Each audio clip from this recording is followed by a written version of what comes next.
Have you ever seen a land so isolated, no natural predators exist? Where animals outnumber humans, and the landscapes are so otherworldly, it became synonymous with movie magic. Let us take you to the land of the long white cloud, New Zealand. In this two-part adventure, I explore the myths and enchantment of the North Island before heading down to see the sublime natural beauty of the South.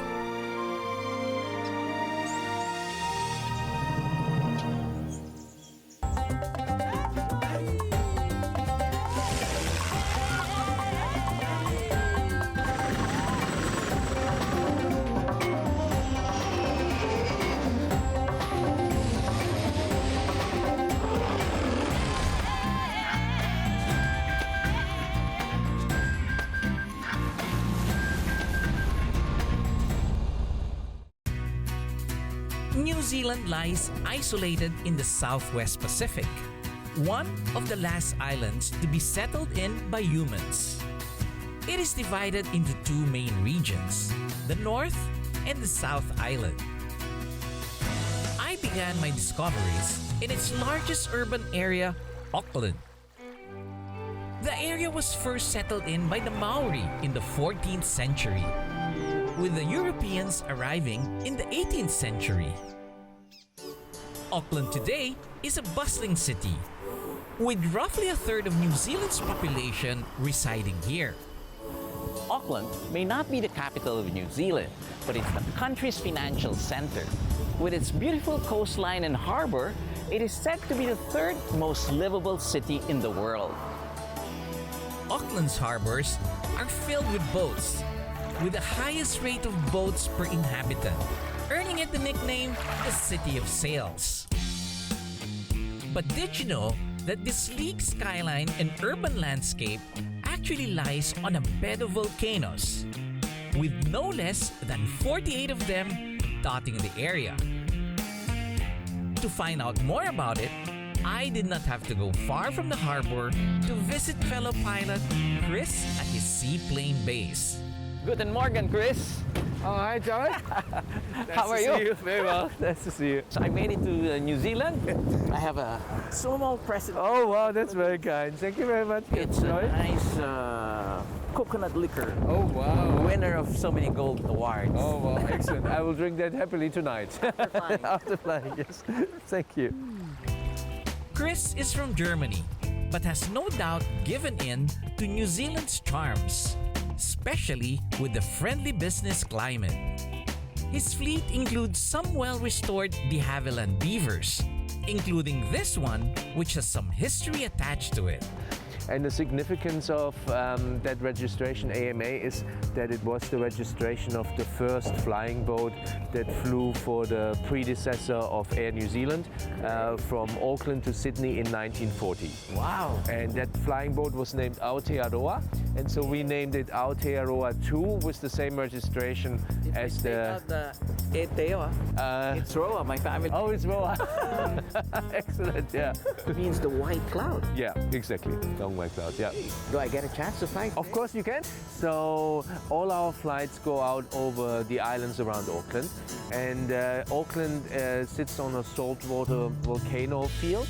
So we have about 48 volcanoes in the area. Chris introduced me to Mark, who will be flying with me that day. Mark started the radial engine to a nice rumble. Wow, sounds very good. For an almost 60-year-old aircraft, the interior looked very well maintained. I like the aircraft, the way you restored it. Everything looks good, huh? Oh yeah, it's a clean airplane. Yeah, very clean and it's very low cost. We taxied out into the middle of Auckland's harbor, enjoying the views of yachts and the city skyline. I was amazed at how smooth the radial engine was, even on idle. It does take off and land in short field, right? Oh yeah, it's pretty good on the short field, yeah. Before takeoff, Mark deploys the flaps by pumping the hydraulic lever, with the ailerons dropping as well, giving the aircraft a good stall capability. As we lifted off, it seems like a miracle that such a big, heavy plane could get off the water so quickly. The last beaver was produced by de Havilland in 1967, but there are still quite a number of them operating until today, proving just how versatile and rugged these bush planes are.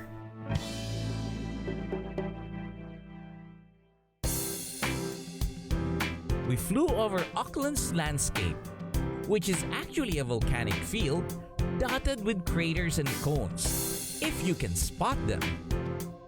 The mounds on the left are 3 volcanoes: Mount Victoria, Cambria, and North Head. We then headed for Rangitoto Island, formed only 600 years ago. The whole island itself is a volcano, making it Auckland's biggest. Though the existing volcanoes are dormant, the pool of magma underneath Auckland is still active, which can come up and form new volcanoes anytime. It was the perfect playground for the beaver. So Mark and I decided to do a touch and go. The floats touched down softly, skimming the waters before we were up again. Good one. After enjoying the sights, we then headed back to the harbor. With the Auckland Tower at eye level and sweeping over thousands of sails, flying in this iconic aircraft is indeed the best way to see the city.